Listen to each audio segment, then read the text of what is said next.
Hello friends, स्वागत जनाऊँ वर्तमान class को। आशा करुच्छे तुमने समस्ते बहुत भलरे थिबो एवं निजर एग्जाम पाई बहुत बढ़िया से प्रिपरेशन भी करुथिबो।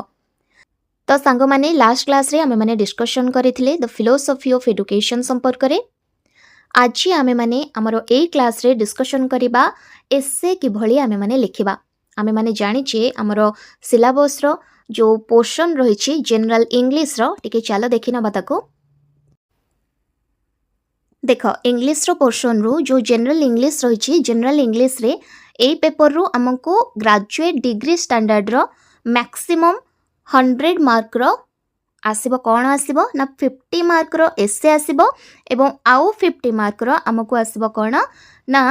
Precious letter. ठीक अच्छे 50 मार्क रो एसे आसीबो आउ 50 मार्क रो प्रेसिज आउ लेटर ऊपर आमको क्वेश्चन आसीबो। तो ये जो 50 मार्क मोस्ट इंपोर्टेंट रही थाए कारण एटा सब्जेक्टिव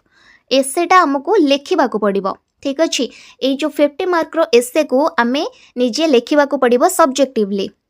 एठी आउ ऑप्शन तुम मानक मिलिबनी क्लिक कर दबा लागि तुम माने एठी मन को लेखिबो जेमिति आमे लॉन्ग टाइप क्वेश्चन लेखि थाए एसे केमिति लेखा जाय तुम माने जानिछ। तो आमको गोटे पूरा एसे लेखिबा को पड़िबो जोटा कि 50 मार्क रो। ठीक अच्छे आउ जो 50 मार्क रहिबो सेथिरु प्रेसिज रहि जिवो आउ लेटर रहि जिवो। ठीक अच्छे तो ए मध्य 50 मार्क रो आसीबो। तो प्रेसी आउ लेटर मध्य तुमको से सब्जेक्टिवली ही लेखिबा को पड़िबो। ऑब्जेक्टिव क्वेश्चन एथिरे नाही। जीके आउ एजुकेशन पोर्शन रो तुमको ऑब्जेक्टिव क्वेश्चन आसीबो बट जनरल इंग्लिश रे तुमको सब्जेक्टिव क्वेश्चन ही आसीबो जोटा कि होची एसे प्रेसिज एंड लेटर रो। ठीक अच्छे एटा तो समस्त आमे माने जानि छी फिर भी मु तुम मानको कहि देली। तो वर्तमान आज आमे माने हमरो ई क्लास रे जनरल इंग्लिश पोर्शन रो एसे उपरे किछि डिस्कशन करिबा। कोन डिस्कशन करिबा चलो क्लास आड़ को जिबा एवं देखिबा। ओके तो आज आमर ए क्लास रे आमे माने डिस्कशन करिबा how to write an effective essay. गोटे बढ़िया एसे आमे केमितिका लिखिबा। ठीक अच्छे तो जानिबा आमे केमितिका बढ़िया एसे लिखिबा। छोट छुआ तो तुम मैंने ना हो जे तुम मानक छोट छुआ मान भाया एसे आसो बोली एग्जाम रे एटा OES एग्जाम टॉप लेवल रो तुम मानक क्वेश्चन आसो जमती OES रे एसे आसे से भली OES रे मध्य एसे तुम मानक आसीबो। एबे तो तुम मैंने छोट छुआ ना हो जे बनभोजी उपर तुमको क्वेश्चन आसो जे तुम्हें बनभोजी उपर गोटे एसे लेख किंबा लेटर लेख बोली बट एलिफेंट उपरे द एलिफेंट आसीथिला क्वेश्चन एसे रे किना आसीथिला क्वेश्चन पड़ीथिला एसे लिखिबा को एलिफेंट उपरे बट हाथीर चारटा गोड़ गोटे सुंढ गोटे मुंड गोटे लांज एभली आउ सेते बेले आउ लिखिबा को पड़िबोनी। ठीक अछि एतरे विस्तृत भाव रे बहुत किछि लिखिबा को पड़िबो। ओके तो से सब उपरे वर्तमान हमको ध्यान देबा को पड़िबो। जदी गोटे भलो एसे आमे न लिखिले ताहले 50 मार्क रो हमको 5 मार्क भी कहीं देबे नाही। ओके तो से 50 मार्क रो हमको 40 तो एटलिस्ट रखा पड़ो। 40 किए दौरान कि ना भी मुझे जानी। ओके तथापि से भाया आमको लिखा पड़ो ताकि गोटे जे भी आमर खाता चेक करेंगे से जमी जानवे जे हाँ पिलाटा किसी लिखी बोली। ओके तो से भाया एसे आमको लिखा पड़ो। ठीक अच्छे तेबे चलो आउ डेरी न करी जानिबा गोटे बढ़िया एसे आमे माने किभली लिखिबा। ओके तो टेबल ऑफ कंटेंट्स देखि नबा आमे जानि नबा जे आजिरो ए जो इफेक्टिव एसे आमे केमितिका लिखिबा ताको किभली भाबरे को स्टेज दे के आमे माने लिखिले गोटे बढ़िया एसे सेटा हे परिबो। ठीक अछि फास्ट तो आमे देखिबा अंडरस्टैंडिंग एन एसे देन देखिबा prepare yourself drafting an essay brainstorming your ideas framework an assertive title introduction of an essay the body conclusion देखिबा फिनिशिंग टच देखिबा points to be kept in mind while writing an essay. Okay do's and don'ts तो ये आमे माने देखिबा गोटे एसे को बुझिबा तापाई prepare करिबा निजको तापरे ताको ड्राफ्ट करिबा निजर आइडियाज को ब्रेनस्टॉर्म करिबा गोटे फ्रेम बनेबा तापाई गोटे टाइटल दबा देन इंट्रोडक्टरी पार्ट को जिबा एसे रो देन तार बॉडी रहिबो एसे रो बॉडी देन कंक्लूजन रहिबो फिनिशिंग टच दबा एवं किछि पॉइंट हमको हमर माइंड रे रखिबा को पड़ियो। एसे लिखिला बेले कौन करा जिबा उचित कौन न करा जिबा उचित से सब ऊपर टिकी निखी करिकी आजिरो ए क्लास रे आमे माने डिस्कशन करिबा। ओके तेबे चलो देखिबा नेक्स्ट हमर कौन रहिछि।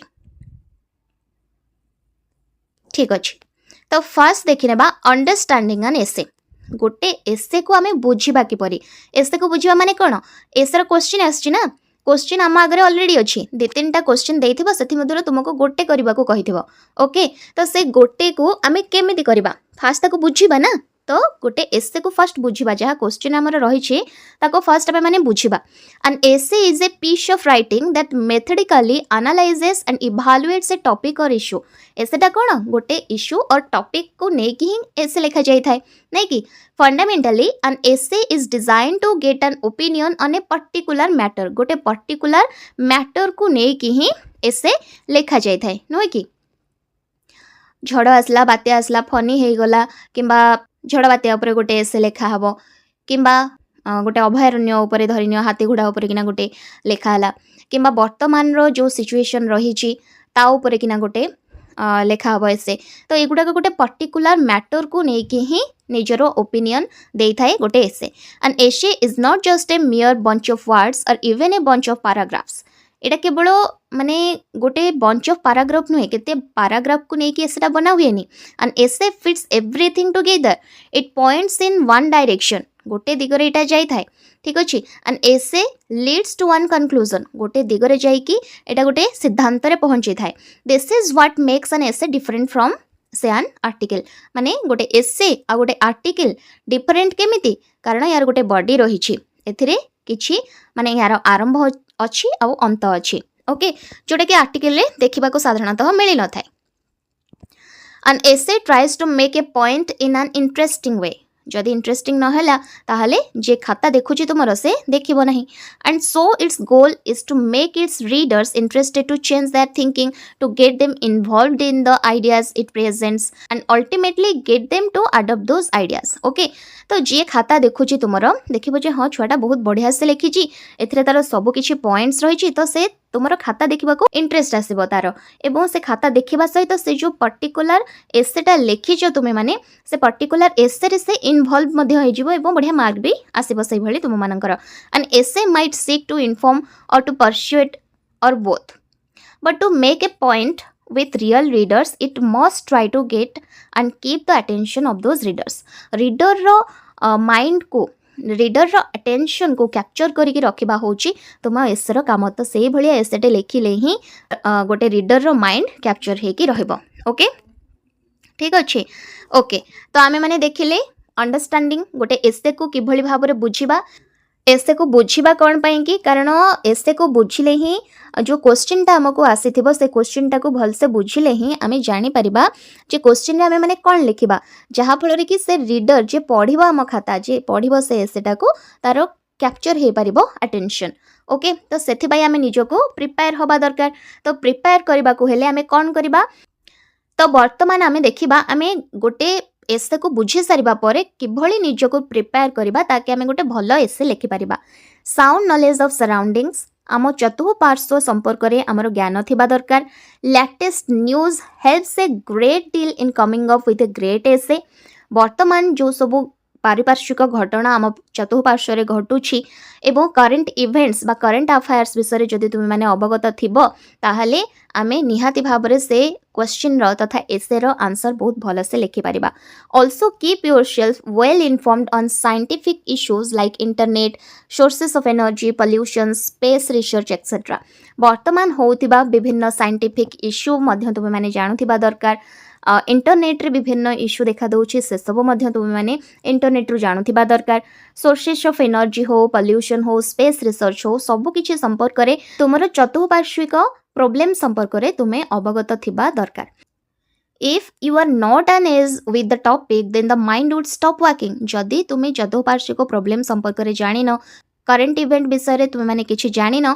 तेबे जेतेबेले 3टा क्वेश्चन तुम मानक देइछि अवश्य सेथि मध्ये तुमको गोटे क्वेश्चन करिवार अछि किंतु फिर भी तुम मानकर मुंड किछि काम दबो नाही the ideas wouldn't flow and thus points would be limited so always certain yourself yes I can do it and while writing yes I am writing good this will boost your confidence also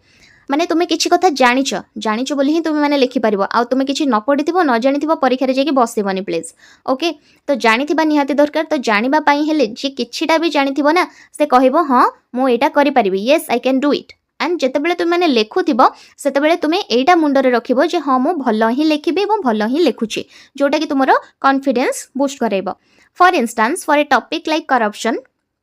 okay corruption विषय ये समस्ते जानती। Okay जितेबाला corruption कथा देखीदेव student भाव जहाँ बढ़िया question आसी corruption विषय मुझे जानीपारि लिखिपारि। तो जितेबाला करप्शन उपर क्वेश्चन आसो से स्टूडेंटा फिल कर जहाँ बढ़िया क्वेश्चन आसी करप्शन उपर बहुत किसी लिखिपारि। But when it comes to writing for a topic like Indian heritage or right to information then students first reaction would be oh no what should I write on this now, this topic is so elaborative and not much interesting. तो गोटे student भाई यहाँ बहुत बड़ लिखापी भी एवं यहाँ से इंटरेस्टिंग नुहे। रिफ्रेन फ्रॉम सच हैबिट्स, ये सब हैबिट निजक दूरे रखा निहाती दरकार। Instead think of a way to make it unique and interesting, कारण यही भाया जो Indian heritage and right to information यही भाया क्वेश्चन आसले तुम मैंने बरम खुशी होगा कथा बढ़िया से तुम्हें एलाबोरेट करके लिखिपार बहुत गुड़े टॉपिक तुम मान मुंड को आसीज लिखा। Okay Instead, think of a way to make it unique and interesting. Remember, regular writing would lead to good writing. जदि तुम्हें रेगुलारली लिखुथिबो ताहले निहाती तुम्हें आगको बा एसेटी तुमरो बहुत बढ़िया हबो। जदि रेगुलारली तुम्हें करंट इवेंट संपर्क रे अवगत थिबो एवं तुम्हें एसे गोटे गोटे पढ़ी की ताको प्रैक्टिस करूथिबो पढ़ुथिबो भी लिखुथिबो भी जहा कि तुमरो राइटिंग स्किल को एनहांस करिवो। ठीक अछि। ओके तो बर्तमान तुम्हें निजक प्रिपेयर कर जे मु एसेटा लिखी तीनटा क्वेश्चन भितर तुमको गोटे लिखार अच्छी तो गोटे से बाछीदेल जे यही टॉपिकटा मत लिखार अच्छी या उपरे बर्तमान तुम्हें से एसे को ड्राफ्ट कर। First and foremost is to read the topic more than once to make sure none of the important details have been missed. प्रथमे से एसेर जो टॉपिक टी रही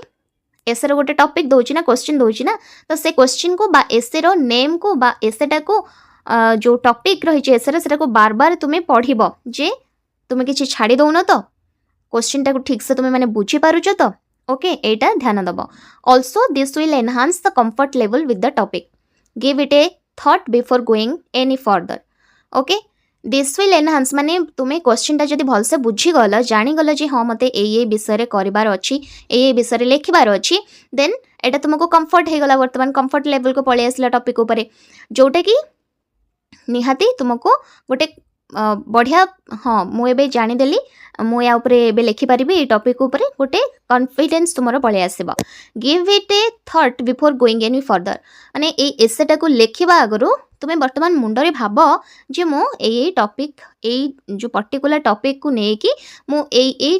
उपरु पोर्शन रु एथिरे टच देबी बोली। No matter what the topic is believe in yourself and write on it confidently. Okay draft हो गला देन तुम्हें माने देखिबो किभली तुम्हें ब्रेनस्टॉर्म करिबो निजर आइडियाज को ब्रेनस्टॉर्म करिबो। Brainstorming your ideas. Sketch out your essay before straight away writing it out. तुम्हें सीधा सड़क एसे को डेई पड़ो ना ता पूर्व तार गोटे स्केच आउट करिबो। कौन स्केच आउट करिबो जहाँ तुम्हें लिखिबो जो रिलेवेंट पॉइंट गुड़ाक रही से पॉइंट गुड़ाक तुम्हें पॉइंट आउट करिबो using short keywords in rough so that non of the details gate missed while writing. तापर रफली गोटे जो रफ पेपर तुमको मिलूँ से रफ रे किना तुम्हें लिखिदेव जे ये टॉपिक मत ए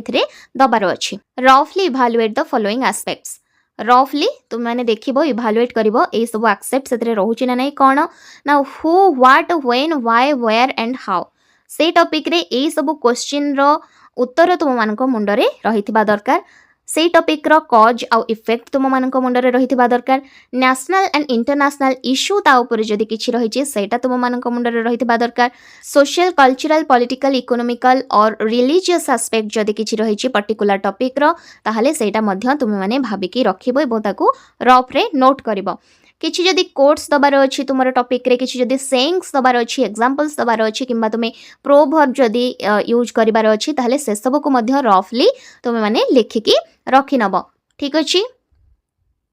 एवं ता सहित ए जो एसेंशियल गुड़िक should be focused broadly so the points and also the essay is precise logical and effective। जदि ए सब पॉइंट गुड़िक तुम मैंने रखिल तुम एसे रे तुम मैंने ताको नोट डाउन करके रखी देछ एवं से गुड़ाक जदि तुम्हें तुम एसे दौच ताहले गोटे बढ़िया एसे तुम मान प्रिसाइजली रही इफेक्टिव हम it will also take care of the limited examination time तुम्हें से अनुसार एतिक टॉपिक मते टच करार अच्छी से टॉपिक उपरे तो तुम मैंने धड़ाधड़ लिखि चलो note only short keywords or pointers have been used in the mind map जी तुम्हें आउ सेठी बसिकी आउ गोटे एसे लिखिदबनी रफ्रे बसिकी तुम्हें मैंने आउ गोटे एसे लिखिदबनी तुमको कौन लिखबार अच्छी एबीसीडी गारेला भले तुम्हें मैंने रफली केवल लिखिदब जे यही टॉपिक उपर मते टिके टच दबार अच्छी बास सेतिकी सेठी बसिकी आउ नोट लिखबनी ठीक अच्छी It is not necessary that all the points written have to be included in the body of the essay.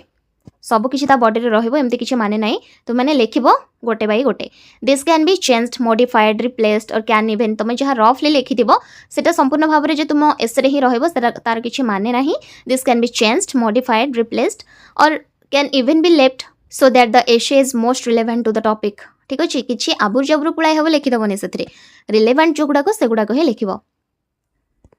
Okay बर्तमान आमर ब्रेनस्टॉर्म होइगला आइडिया आमे माने पाइगले फ्रेमवर्क बनेबा आमर माइंड रे बर्तमान आमे गोटे आउटलाइन बाहर करबा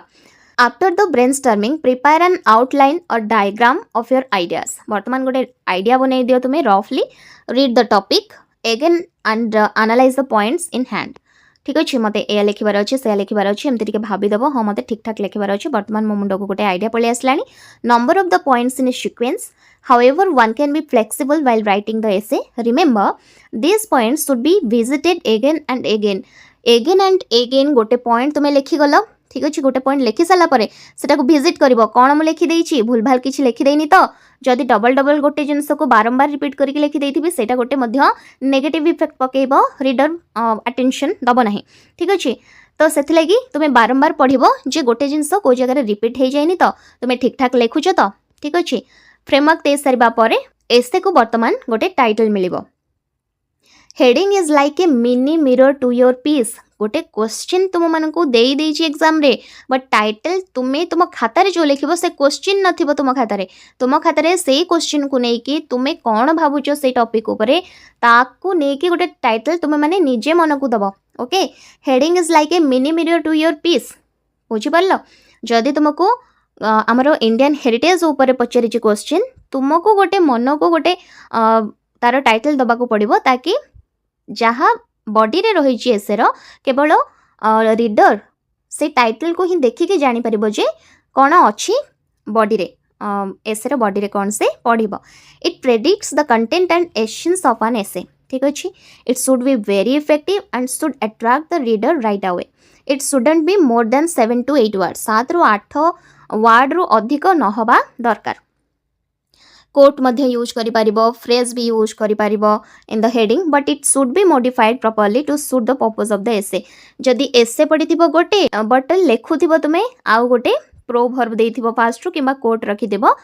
फास्ट क्वेश्चन आसुथिबो इंडियन हेरिटेज उपरे तुमे किंतु कोट देथिबो सा विद्या जा विमुक्ताए सेटा कोन हेइ परिबो कि भूल हेइ जिवो सेथिपाई गोटे कोट एवं फ्रेज जहाँ भी लिखिबो तुमे हेडिंग दब से गुडाक should be modified properly okay जहाँकि तुम एसेर पर्पस को शूट करूथिबो एठी गोटे जिनस मन रखिबो if a good title doesn't strike before writing the essay then spare it for the last जदि तुमे संगे संगे टाइटल को बुझिकी गोटे टाइटल टे दे पारुनो ताले एटा लास्ट को छाड़ी दबो जेतेबेले तुमे एसेटा लिखि सारिबो तुमे जानि देलो वर्तमान तुमर बॉडी रे कोन रहिला वर्तमान एसेर बॉडी रे कोन रहि गला देन लास्ट को तुमे माने जानिबो जे हां एई टाइटलटा देले सूट करबो जहा भाबिथिबो सेटा को नोट रे टिपि की रखि देथिबो ठीक अछि गोटे टाइटल वर्तमान पाई गला परे वर्तमान तुमे गोटे एसेर इंट्रोडक्शन दबो कि भली इंट्रोडक्शन दबो First impression is the last impression. This proves the fact that the first line of the first paragraph is of great significance. जेतेबेले essay start होची तार first line टा first paragraph रो first line very important. Examiner रो first impression सेठी ही रही जिवो. Utmost care and thought process should be devoted for a perfect starting line of an essay.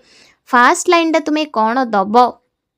गोटे एसे सेटा होची most important. After this A precise and logical introductory paragraph is very important. Fast line रे कोन रहबो तो तुम माने जानि गलो, किंतु फास्ट पैराग्राफ टा भी से अनुसार बहुत भलो हेतिबा दरकार. सेथिरे कोन रहितिबा दरकार. The ट्रिकीएस्ट aspect of the essay writing is about hammering the nail right on its head. बा गोटे एसेर प्रथम ही बहुत भल जिनस रखिदेबा दरकार write in the beginning. Okay, the introductory paragraph should begin with an interesting sentence followed by sentences that outline what you desire to express in the essay. आमको essay कौन वर्णना करने को अच्छी फास्ट पैराग्राफ रे ही सेटा को आमे जणैथिबा दरकार.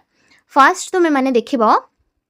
the introductory paragraph could also be a brief summary of the essay in a captivating manner. आमे टोटल essay रे कोन बुझेबा फास्ट पैराग्राफ रे ताकु शॉर्टकटली रखि देइथिबा मध्य गोटे एमिति मध्य करि परिबो. A few sentences explaining your topic in general terms can lead the reader gently through your essay.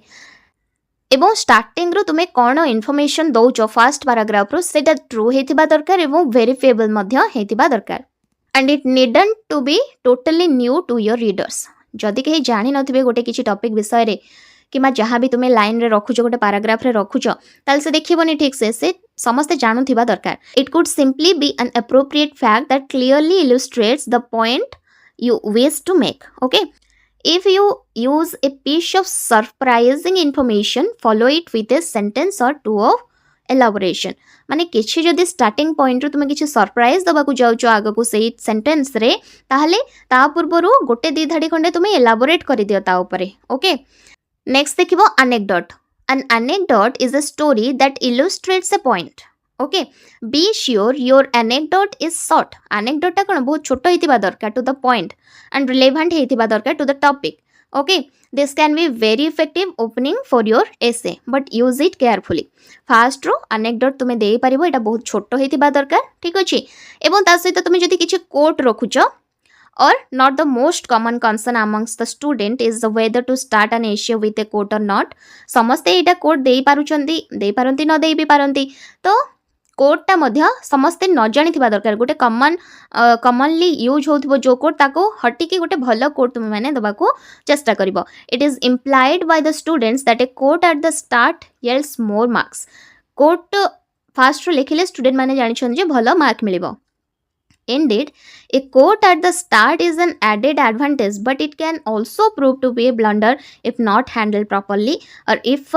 its relevance is not explained properly. Quote तुमे माने दे देजो जेमिति कि मु कहली इंडियन हेरिटेज विषय तुम मानकू क्वेश्चन रे लिखिबार अछि, एक्सप्लेन करिबार अछि, बट तुमे माने सा विद्या जा विमुक्त रो स्टार्ट करूछ जोटा कि गोटे ब्लंडर हे जिवो तुम मानक पई. जहाँ तुमे माने टॉपिक रे लिखिबो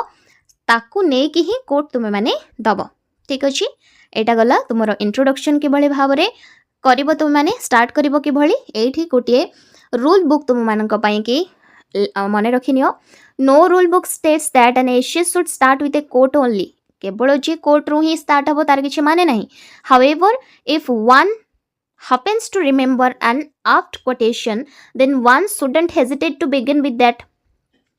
काहाको भल लागिले कोट रू स्टार्ट करबा को काहाको भल लागुनी, but use it only if you are absolutely sure about it. जदि बहुत भल से श्योर अछो कोटा मु एठिना देले बहुत भल हबो देन दियो. अदरवाइज ए रॉन्ग कनेक्शन और reference can also spoil your impression right in the beginning. तो प्रथम रू ही तुमरो इंप्रेशन खराब हे जिवो. So basically an introduction should be such that after having finished reading it, the reader ought to have very clear idea of the author's purpose of writing. तो प्रथम रू ही fast paragraph टा देखि देले रीडर जानि दबो जे कोन एसरे किना रहिछि. ओके, नेक्स्ट आमे माने देखिबा द बॉडी. वर्तमान आमे इंट्रोडक्शन देखि नेले कि भली स्टार्ट करबा गोटे एसे. वर्तमान आमे देखिबा एसे रो बॉडी रे कोन रहबो. The body arrange or rearrange the points thought in a logical order so as to keep the most valuable and powerful point right after the introductory paragraph followed by others. ठीक अछि, जो introductory paragraph तुमे माने लिखि नेलो ता परकू जो paragraph टा start करिवो ना से इंट्रोडक्टरी पार्ट सहित लिंक रखुथिबा दरकार. So the first paragraph of the body should contain the strongest argument, most significant example, cleverest illustration रहिथिबा दरकार. नेक्स्ट पैराग्राफ को the last sentence of the paragraphs should include a hook to tie to the next paragraph माने गोटे paragraph तुमे लिखिलो तापरे ए पैराग्राफटा सरीगला नेक्स्ट पैराग्राफ जेतेबेले लिखिबो ए पैराग्राफ सहित तार लिंक रहुथिबा दरकार टाई अप होथिबा दरकार चेन रहुथिबा दरकार ठीक अछि जहा फଳରେ कि जे पढुथिबो से जानि परिबो जे हां या परे एटा विषय रे कुहा जाय छी ठीक अछि The majority of an essay consists of multiple body paragraphs and it is in these paragraphs where the main information is presented. In each of the body paragraphs, the ideas presented in the introduction are developed. Okay? तो body रे जेते सारा paragraph रहिबो से पैराग्राफटा already introduction रे दिया हे सारिछि से introduction रु ही ए जो पैराग्राफ गुडा को इंट्रोडक्टरी पोर्शन रे जेतिकी पैराग्राफ जो पैराग्राफटा रहिथिबो सेथिरे ऑलरेडी इन्फॉर्म करा जाइथिबो जे बॉडी रे सब जिंस हमें जानिबा बोली body paragraphs should develop the central idea and finish with A summary of that idea try to include at least 2 examples or facts in each body paragraphs to support the central idea topic ro central idea kono ताको support करिबा पई each body paragraph रे किछि example रखो okay at least गोटे किबा दीटा example रखो care must be taken to organize thoughts in body paragraphs into similar sized paragraph माने तुमे जदी एत्तिक एरिया रे माने तुमे जदी 50 शब्द भितर किना गोटे पैराग्राफ रखुछ किमा 20 शब्द मध्य रखुछ नेक्स्ट पैराग्राफ भी ट्राई कर कि से 20-30 शब्द भितर रखिबा लागि एठी गोटे कथा मन रखिबो कि reading the topic of the एशे अगेन एंड अगेन जेतेबेले तुमे लिखि चलिछ रीड करी मध्य चलिथिबो पढी चलिथिबो कोन तुमे माने लिखिलो while you are done with a few paragraphs जेतेबेले किछिटा पैराग्राफ तुमे लिखि सारिछ सेटा को तुमे माने पढी चलुथिबो this should check any major deviation from the central theme of the topic okay then body रो काम सरीला वर्तमान कंक्लूजन आडको बढ़िबो कंक्लूजन मध्य तुम मानक पई बहुत इंपोर्टेंट केमिति the conclusion brings closure to the reader वर्तमान सरीला बोली का सब जानिबे समिंग ऑफ योर पॉइंट्स तुम जहाँ सब पॉइंट बॉडी रे रखिछ ताको सम अप करिवो और providing A final perspective on your topic वर्तमान तुम गोटे सिद्धांत दबो तुम्हारा टॉपिक को a conclusion is not merely A summary of your points जहाँ लिखिछ ऑलरेडी से सब को पुणी मिले मिसे के लिखिबोनी कंक्लूजन रे और restatement दबनी all the conclusion needs is a 3 or 4 strong sentences which do not need to follow any set formula किछि गोटे फॉर्मूला न थाई तार मन इच्छा लिखि पार किंतु दि तीनटा मोस्ट स्ट्रांग पॉइंट रहिथिबा सेतरे दरकार it can vary in a lot many ways also conclusion is not the place in your essay to introduce any information or new idea okay किछि गोटे नुआ आइडिया विषय रे भी तुमे कंक्लूजन रे लिखिबनी जहाँ तुमे लिखिछ ता ऊपर गोटे स्ट्रांग पॉइंट तुमको देबा दरकार ओके एठी गोटे कथा मन रखिबो if you wish to summarise do it in a fresh language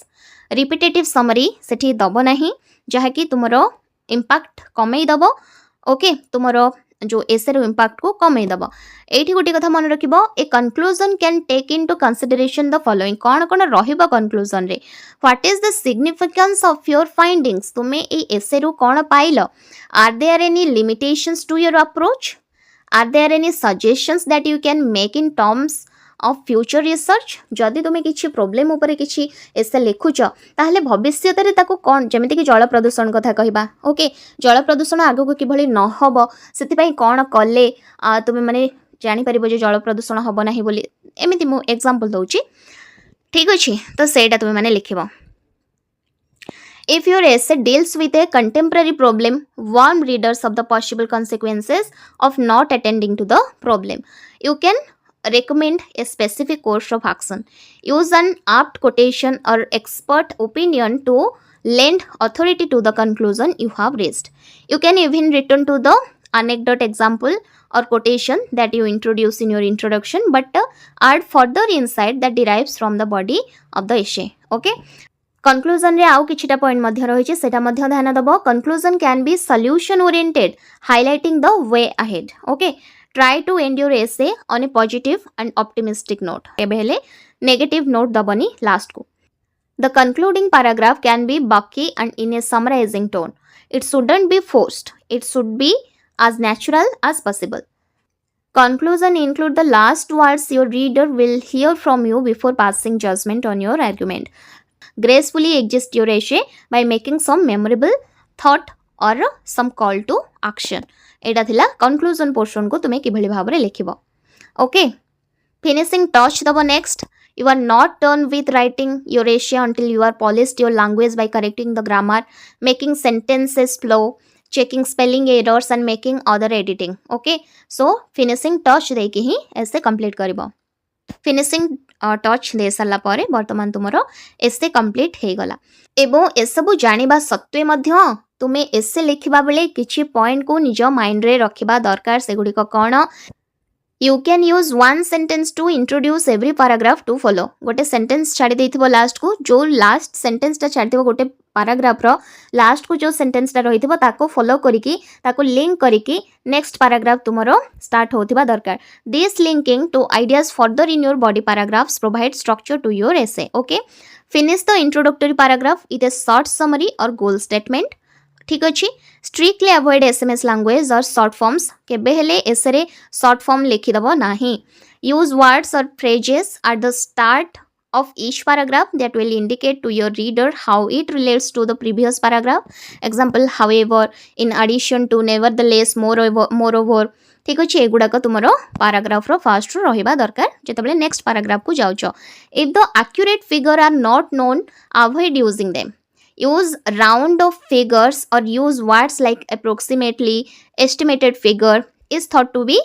this much etc ठीक अछि put your insight to add originality and a personal touch गोटे घोषी की जे तुम माने ऐसे लिखि परिबो नाही तुमर सेतरे पर्सनल टच निहाती रहिबो एवं रहिबा दरकार be creative but be selective in using sources जो सोर्स तुम माने लिखु जो ऐसे रे बी क्रिएटिव एवं be selective get to the point as soon as possible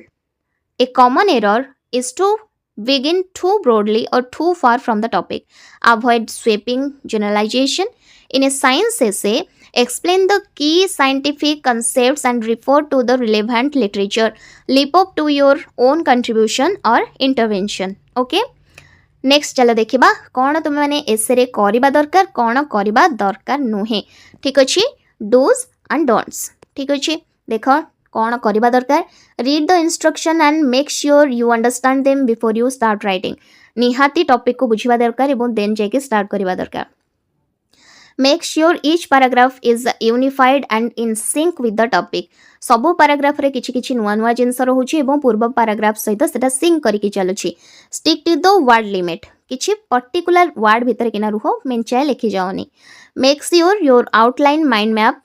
touches on every aspect required as per the instruction जेतिक रही से अनुसार तुम्हें माइंड मैप करो आउटलाइन बनाओ एवं तापरे टच दियो while writing a perfect start be aware of danger of taking too much time in the introduction only केवल इंट्रोडक्शन रे पिला माने देखिबो बहु गुडे इंट्रोडक्शन रे ही पुलाय टाइम नै जाय थांती किंतु ता ऊपर नजर दबो जे शॉर्टकटली केते जल्दी तुमे माने इंट्रोडक्टरी पोर्शन ता सारी कि नेक्स्ट बॉडी पैराग्राफ को जिवो बोली तो ए सब करिवो कौन करिबो नाही देखिबा refrain from narrating long stories in the essay okay